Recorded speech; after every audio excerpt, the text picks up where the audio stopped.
Hello dear students, welcome to tricky maths education Adda, गणित का डर खात्मा। डियर स्टूडेंट्स, हम लोग एसएससी जीडी का जो पेपर सॉल्यूशन पढ़ रहे थे, इस सेशन में कुछ एरर रह गया, तो इस 13 के आगे के प्रश्न अभी हम डिस्कस करने वाले हैं। वो सेशन पता नहीं किस कारण रुक गया है। ठीक है, तो हमने इसको वापस लाइव कर दिया। एक बार सभी बच्चे इस सेशन को जल्दी से ज्वाइन कर लीजिए और सेशन को एक बार सभी बच्चे वापस थोड़ा शेयर कर दीजिएगा। ओके, तो ये 13th क्वेश्चन जो था, एक बार मैं थोड़ा इसको रिपीट कर देता हूँ, ठीक है, ताकि कोई भी बच्चे का कोई कंफ्यूजन इसमें रहे नहीं। हमें बोला गया था a प्लस बी, यानी योगफल ये है, अंतर ये है। तो मैंने हमेशा बताया, आज के बाद जब भी आपको योग और अंतर मिल जाए तो बड़ी संख्या के लिए जोड़कर 2 का भाग और छोटी संख्या के लिए घटाकर 2 का भाग। तो हमने जोड़कर 2 का भाग यानी 16 हो गया, घटाकर 2 का भाग 18/2 या 9 हो गया, और मध्य अनुपाती में गुणा हमेशा एक पूर्ण वर्ग बनता है।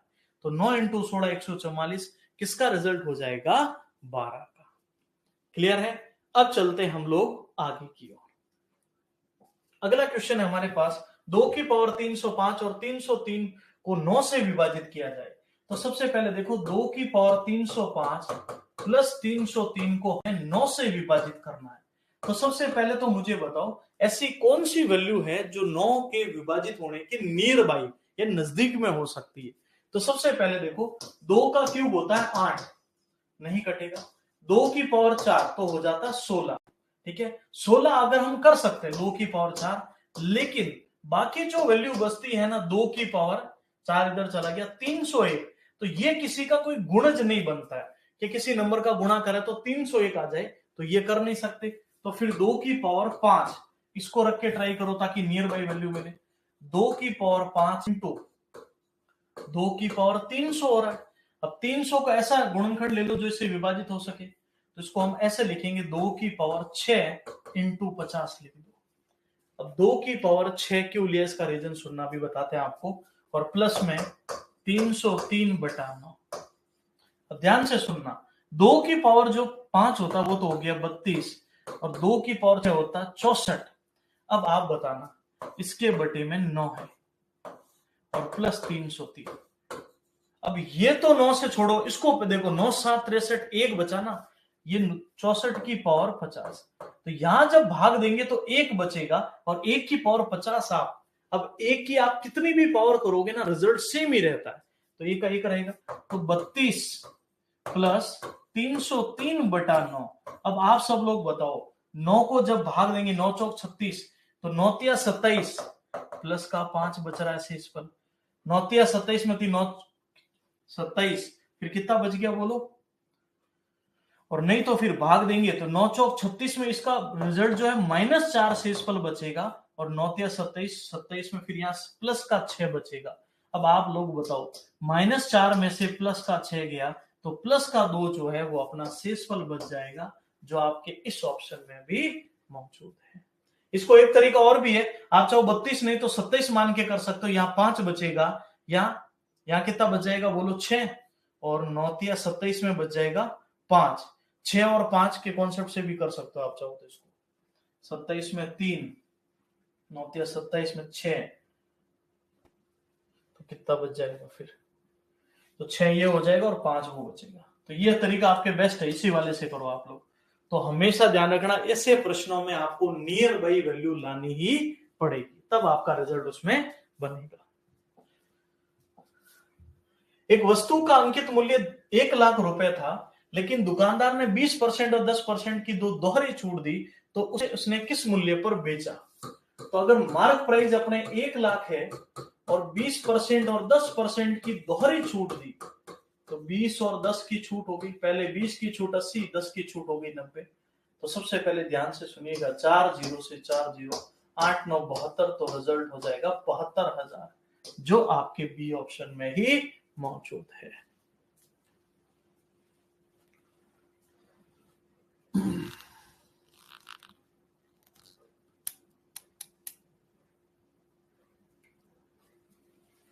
चलिए अब बढ़ते हैं आगे की ओर।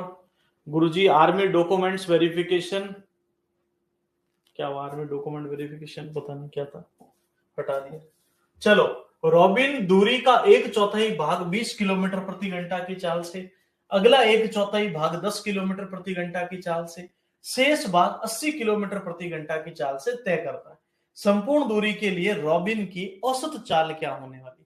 देखो अगर दूरी समान होती ना तब तो हम क्या करते बताओ, अगर डिस्टेंस समान होती तो उस कंडीशन में, एक सेकंड, अगर डिस्टेंस समान होती ना उस कंडीशन में तो हम लोग सिंपल सा एक काम कर लेते, डिस्टेंस समान होती तो 3abc बटा ab प्लस bc प्लस ये वाला कॉन्सेप्ट काम में ले लेते, लेकिन इसमें ऐसा नहीं कर सकते।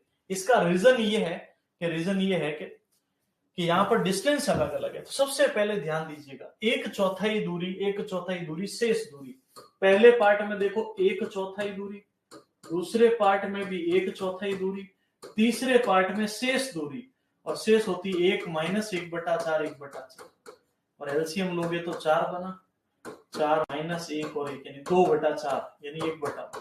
तो इसको मैं डायरेक्ट ऐसे लिख दूं 1/2 शेष दूरी। अब ध्यान से सुनिए, आप इसको वैल्यू को भी गुणे में भी कर सकते हो कि कितनी, यहां देख लीजिए 1 चौथाई दूरी, अगली 1 चौथाई दूरी, और फिर शेष भाग, तो हमने 1/4 को जोड़ लिया, तो गया 2/4 यानी आधा।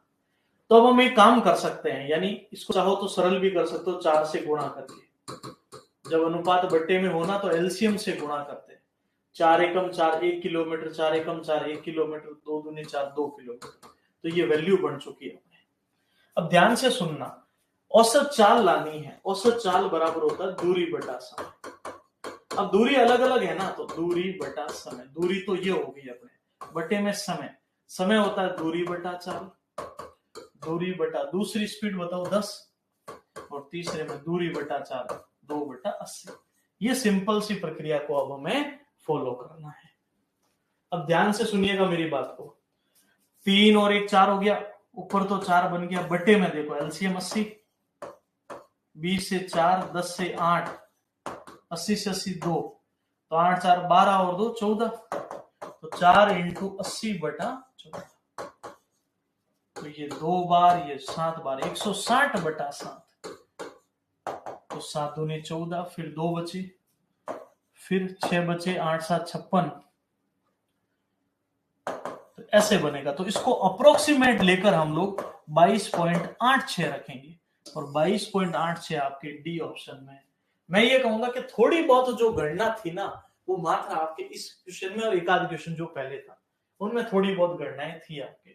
तो वापस ध्यान से सुन लो, ये वैल्यू हम पता कर ली, डिस्टेंस आ गई, चाल बराबर होता दूरी बटा समय, दूरी बटा समय, समय होता देखो दूरी बटा चाल, दूरी बटा चाल, दूरी बटा चाल, तो ये समय लिखा मैंने और ऊपर दूरी है, और रिजल्ट हो गया 22.86। 4 अंकों की सबसे बड़ी और सबसे छोटी संख्या के बीच का अंतर ज्ञात करो जो 26 और 48 से विभाजित हो। तो सबसे पहले तो आप लोग मुझे बताओ 4 अंक की बड़ी संख्या क्या होती है। 4 अंकों की बड़ी संख्या, माय डियर स्टूडेंट, 9999। सबसे बड़ी और सबसे छोटी, 4 अंकों की सबसे छोटी संख्या क्या होती है, 1000 रुपए। अब आप बताओ इन दोनों के बीच का अंतर हो गया 8999। इसमें तो कोई तकलीफ नहीं है, सबसे बड़ी और सबसे छोटी के बीच का अंतर बना 8999। जो 36 और 48 से विभाजित हो, आप सभी महानुभावों को हमेशा समझाया जाता है माय डियर स्टूडेंट्स कि जब भी बोले ना इन से विभाजित हो तो वो हमेशा एलसीएम को दर्शाता है, जब भी बोले इनको विभाजित करे तो फिर वो एचसीएफ को दर्शाता है। छोटी सी चीज याद रखनी पड़ेगी। तो चलिए 36 और 48 से विभाजित करना है, और से का मतलब होता है एलसीएम, तो कितना बन जाएगा बोलो, 144 4 बार, और इस 48 से 3 बार, तो 144 का भाग दे दो 8999, 14 इंटू 7 98, 14 इंटू 6 24 2 24 और 2 26 2 6 और 2 8। तो यहाँ देखो 9 में से 4 गया 5, 9 में से 6 3, अभी भी भाग जा रहे, देखो 14 इंटू 2 28, 14 इंटू 3 42, ज्यादा हो जाता 2 बार, 14 इंटू 2 28, 8 8 और 2, 9 में से 8 1, 15 में से 8 7 71। अब मुझे बताओ शेष बच गया 71, हमें पूर्ण रूप से विभाजित करनी है तो हमें ये 71 यहां से हटाना पड़ेगा। तो 8,999 में से 71 हटा लीजिए, तो 8298 जो है वो अपना एग्जैक्ट राइट आंसर बन जाएगा। पर अभी इतनी सी समझ तो अब हमें होनी चाहिए कि अभी 4 अंकों की सबसे छोटी और 4 अंकों की सबसे बड़ी संख्या क्या होगी। क्लियर है? तो मेरे हिसाब से इस क्वेश्चन में अब तकलीफ नहीं रहनी चाहिए। आगे बढ़ते हैं। एक वस्तु का अंकित मूल्य 2000 है, दुकानदार ने 20% की छूट दी, तो वस्तु कितने में बेची? 2000 पर 20% की छूट दी, यानी 100 वाली चीज 80 में, 0 से 0 8 दूनी 1600 रुपए। अब इससे सरल तो कुछ नहीं हो सकता। कुछ क्वेश्चन ऐसे होंगे जिनमें पेन चलाने की जरूरत नहीं पड़ेगी। ओके, अब इस क्वेश्चन में है जैसे डायरेक्ट आंसर कर सकते हैं। एक कुर्सी 800 में खरीदी, 1100 में बेची, लाभ बताओ। लास्ट के 3-4 सवाल हर पेपर में नोटिस करना। लास्ट के 3-4 सवाल बहुत ही इजी रहेंगे, शुरू के 2-3 सवाल इजी रहेंगे, बीच में थोड़े 2-3 क्वेश्चन होंगे जो कैलकुलेटिव बनेंगे। ओके, तो 800, तो लास्ट वाले क्या ध्यान से सुनना, जब भी अब आप पेपर अटेम्प्ट करो तो शुरू के 3-4 प्रश्न करने के बाद कहीं अटक जाते हो तो उसमें एक बार रुकना मत, आप उस क्वेश्चन को एक आध को लास्ट में देख लेना, क्योंकि लास्ट वाले जो क्वेश्चन है ना वो इस टाइप में है। अब देख लो 18वां प्रश्न, 19वां प्रश्न, 20वां कितने सरल रहने वाले हैं। ओके, तो यहां देखिए 800 और 1100, 300 रुपए का बेनिफिट 800 पर परसेंट के लिए बोनस, यही तो प्रॉफिट कंडीशन है।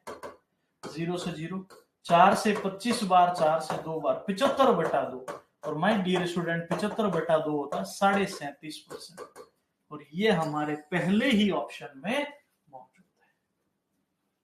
क्लियर है?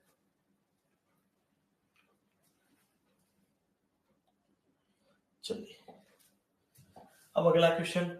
एक कार 600 किलोमीटर की एक दूरी 50 किलोमीटर प्रति घंटा की औसत गति से, 100 किलोमीटर की दूरी 100 की गति से, 50 किलोमीटर की दूरी 25 की गति से पूरी यात्रा के दौरान औसत चाल बताओ। औसत के 2-3 सवाल, लाभ हानि के 2-3 सवाल, एलसीएम और एचसीएफ के 2 सवाल कंफर्म। तो ये जो है ना थोड़ा एक पैटर्न समझो एग्जाम का कि हमारे लिए टॉपिक कौन सा इंपॉर्टेंट। वैसे अगर आपको पता, जब मैंने दिल्ली पुलिस की ये बुक निकाली है ना, तो इस बुक में एक एक चीज आपको क्लियर की। जैसे देखिए इसमें यहाँ पर ये जो टेबल बनी हुई है ना, इस टेबल में पूरा बताया हुआ है कि किस टॉपिक का कितना वेटेज है, कि अभी संख्या पद्धति से कितने सवाल बन रहे हैं, एलसीएम एचसीएफ से कितने बन रहे हैं, हर टॉपिक की इसमें चीजें क्लियर की गई। ओके, अब जिनके टारगेट है दिल्ली पुलिस, उनको जब सिलेक्शन होगा ना तब इस बुक की महत्ता बताएंगे भी ये कितनी इंपॉर्टेंट बुक थी। ऐसे कैसे 5 अक्टूबर से एसएससी जीडी की ओल्ड इज गोल्ड बुक आ रही है आप लोगों के लिए, और वो वाकई में गोल्ड के समान रहने वाली है आप सभी के लिए। चलिए 600 किलो औसत चाल है माय डियर स्टूडेंट, और औसत चाल बराबर दूरी बटा समय, दूरी बटा समय। तो दूरी कितनी है जल्दी से बताइए। पहली दूरी 600, दूसरी दूरी 100, तीसरी दूरी 50 बटे में समय। अब बहुत जने गलती समझते ये समय थोड़ी है, अभी ये 50 समय थोड़ी, ये तो 50 किलोमीटर प्रति घंटा है। समय होता है दूरी बटा चाल, डिस्टेंस अपॉन स्पीड। तो दूरी 600 बटा जो स्पीड है कितनी थी 50, दूसरे में दूरी 100, स्पीड भी 100 की, तीसरे में दूरी 50, स्पीड 25 की। तो समय होता है देखो दूरी बटा चाल, दूरी बटा चाल, दूरी बटा चाल। तो ध्यान दीजिएगा ये इससे कैंसिल हो रहा है 12 बार, ये इससे कैंसिल 1 बार, ये इससे कैंसिल 2 बार। 750 बटा 12, 13 और 2 15, 15 5 75, 50 किलोमीटर पर आवर। तो मेरे हिसाब से एक भी ऐसा महानुभव नहीं होगा जिसको इसमें से कोई भी प्रश्न समझ में ना आए। ओके, तो उम्मीद करता हूं आप सभी बच्चों को ये बातें क्लियर हुई होगी। और ये देखिए आज का जो हमारा इंपॉर्टेंट सेशन था बहुत सरल तरीके से कंप्लीट भी हो चुका है। इस वीडियो सेशन में कुछ क्वेश्चन इससे पहले के अलग से अपलोड हो चुके, क्योंकि अभी जब सेशन में एरर आ गया था ना, इसलिए मुझे नया सेशन शुरू करना पड़ा। ओके, सेशन जरूर लाइक और शेयर करते रहिएगा, चैनल को सब्सक्राइब कर लीजिए। अगर आपको चैनल वाकई में पढ़ना है, मैथ्स स्ट्रॉन्ग करनी है और ये गणित नाम का डर खत्म करना है, तो मोस्ट वेलकम है आपका इस चैनल पर। ओके, चलिए, और एसएससी जीडी का बैच आज ही ज्वाइन कर लेना अगर टारगेट है आपका इस 80,000 की वैकेंसी को क्लियर करने का। तो मौका छोड़ना मत, ऐसे मौके बार बार मिलते नहीं है।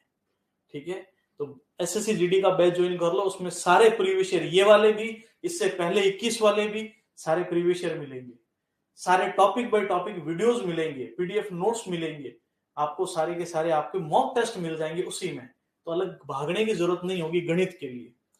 और आपको पता है जीके हो गया, रीजनिंग हो गया, रीजनिंग में 2-4 टॉपिक आपको पढ़ने पड़ेंगे, जीके में भी 1-2 टॉपिक अच्छे होते हैं, करंट अफेयर वगैरह तैयार करना पड़ेगा।